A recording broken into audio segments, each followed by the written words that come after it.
Ang dalawang taong nag-iibigan ay handang ialay ang buhay para sa isa't isa.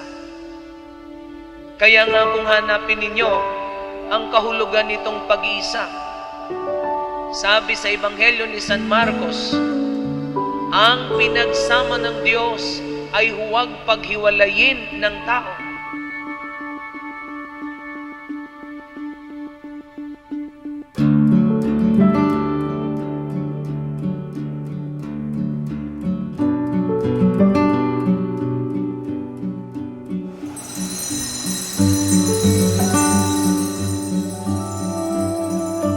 Tandaan mo, Wilson J.,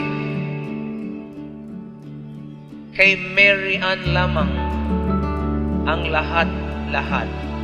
Ang mata mo, ang puso mo, ang buhay mo.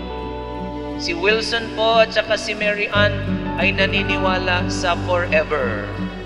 Forever ang kanilang pagmamahalan. Wilson J., bukal ba sa iyong loob ang iyong pagparito upang makaisang dibdib si Mary Ann na iyong pakamamahalin at paglilingkuran habang buhay? Opo, Father. Wala nang aagaw, ha?